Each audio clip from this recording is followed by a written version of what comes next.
Salut tout le monde! On est là, Mouti-san, c'est la fête. on commande des games, Toujours. et on est bien. D'accord. Et on se retrouve pour une énième partie de la MGL Columbus 2011. Match de poule, comme ça on reste dans le thème, Chicken Nuggers. Yes. Match numéro 2. Match numéro 2 qui oppose Lozira à Boxer. Le Zira, le Zerg coréen, à Boxer, le Terran Coréen. Les deux coréens complètement dingues. Ouais. On est sur une 1-0 pour Boxer, c'est toujours un best-of froid. Et donc c'est la game que ne doit pas perdre Lozira. Mhm. Sinon c'est fini pour lui pour cette cup. Et du coup j'ai envie de dire déjà que sur une game à enjeu on va dire classique, on a pris plein la gueule. Ouais. Je veux dire sur une game à gros enjeux comme ça, je pense qu'on va avoir du fat Zerg et du fat Terran l'un contre l'autre. Ouais, c'était assez impressionnant le niveau. Extractor truc. Yes. Le niveau de ces deux mecs, on laissait un petit peu sur le cul. On a le droit de dire ça sur le cul. On a le droit de le sur dire internet, sur le cul, on peut le dire. Complètement le droit. D'accord. Donc ils m'ont laissé sur le cul et je suis pressé de voir le deuxième match qui j'espère sera tout aussi magique et me laissera tout autant rêveur. Et là j'ai envie de dire qu'est-ce que c'est que ce wall de la part de Boxer. Et je crois tout simplement qu'il a laissé l'espace pour un réacteur ou un labotech. Peut-être. Et là, Ouais. c'est juste la classe. Mec anticipe. C'est GG. Dans tous les cas, pour l'instant, ça drone. Et pour l'instant, j'ai envie de dire, elle est où la micro coréenne? LOL. Non, c'est clair qu'on est super pressé de voir ce que nous réservent les deux osios. Est-ce qu'ils vont partir sur le même BO? Est-ce qu'ils vont partir sur autre chose? Là, ils sont en close position sur Metallo. On a tendance à voir des games aériennes. Mais on ne sait pas. Lozira qui continue de faire la pub, youtube.com/moutisan. Merci de penser à nous. Fast Expand, Expand. de Lozira. Bon, ça, il nous a montré que lui, c'était un pro de G3 bases en moins de 10 minutes, et je t'emmerde. Ouais. En 6 minutes, 3 bases. Donc, il reste sur la même lancée. Hein. J'ai envie de dire, le mec, il est large, quoi. Il pose sa poule, il est bien. T'as vu, tu remarqueras que MMA le scout à 3 minutes. Hein. Sur la game d'avant, c'est pareil. Ouais, Comme ouais. s'il y allait avant 3 minutes. En fait, on n'avait rien à voir. Là, il va chercher carrément l'info. La poule est dehors, la poule est pas dehors. Il a un gaz, il a 2 gaz, sa B2. À on mon, sait avis, quelle en est. à mon avis, 3 minutes, c'est justement le temps de voir s'il a fait une B2 ou pas. Et là, j'ai envie de dire, c'est un bunker. Ah, C'est un bunker. Alors, un bunker rush, il est en train de construire un faucheur. le Reaper, intéressant. Le Reaper, ouais. Ballsy comme choix. Mhm. Donc son gaz qui avait été pris assez rapidement, Lui a servi à ça. c'était pour faire le Laptech et tout de suite le Reaper. Ah, j'ai envie de dire, le Reaper choix complètement...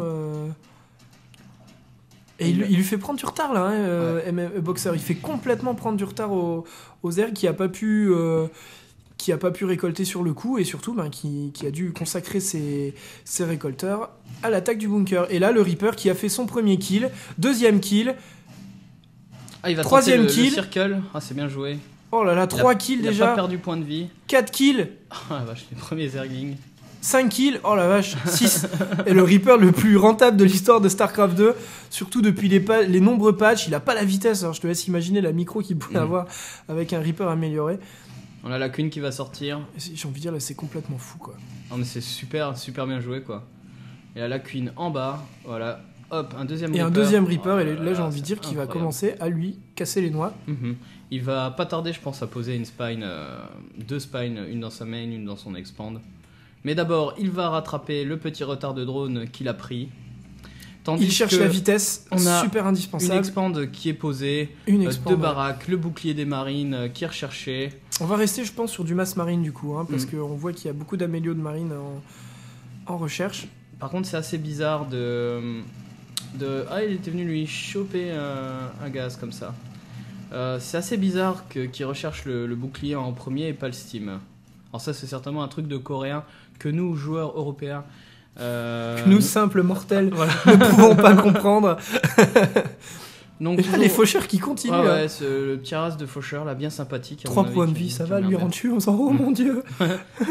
Il a des lambeaux de chair qui pendouillent, mais il tient toujours debout. Je fonds. C'est exactement ça.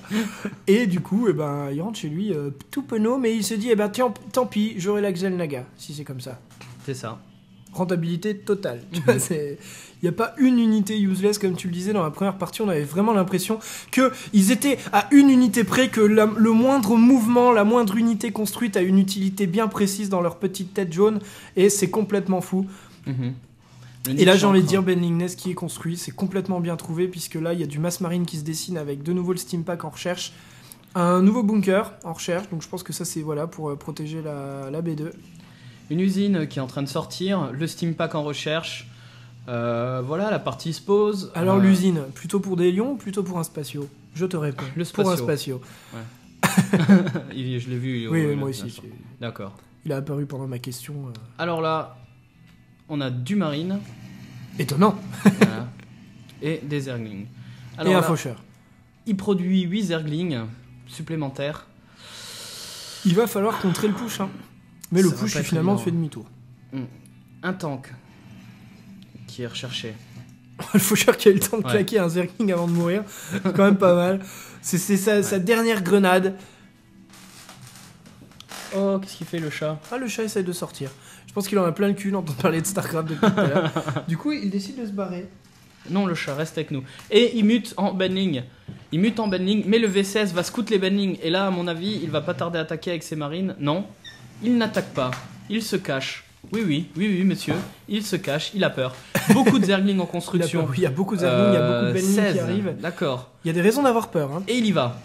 Il y va, Il il y a un bunker, il y est. Hop là, bim. Les bannings, bim. Ah, Le split de marine. Bien joué. Joli split, mais Bravo. quand il y a 45 zerglings en soutien, ça ne sert à rien. D'accord. On a le tank qui arrive à pilonner le mode siège qui n'est pas terminé. Donc il va s'affranchir des bunkers certainement. Il est en train d'essayer de le vendre. Va-t-il réussir? Oui, le bunker a été annulé.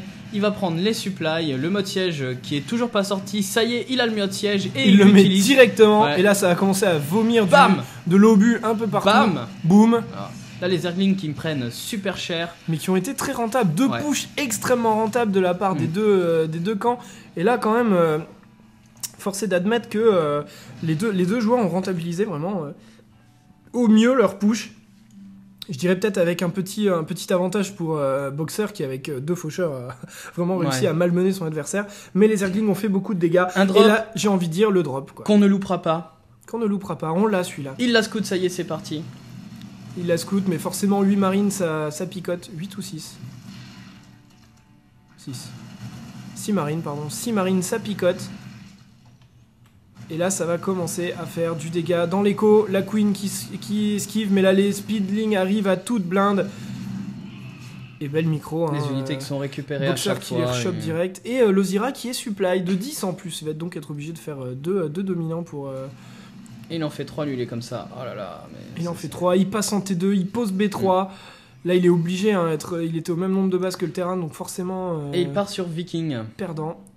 Et donc, oui, un Viking qui sort. Alors, pourquoi un Viking? Peut-être pour faire la race des dominants partout sur la carte. D'accord. C'est vrai que Lozira ayant tendance à placer des dominants partout et isoler surtout, il pourra se permettre de les harass largement et ainsi Il casser un peu le map control. utilise les mêmes timings hein, sur le T2, c'est pareil, c'est comme la game d'avant, c'est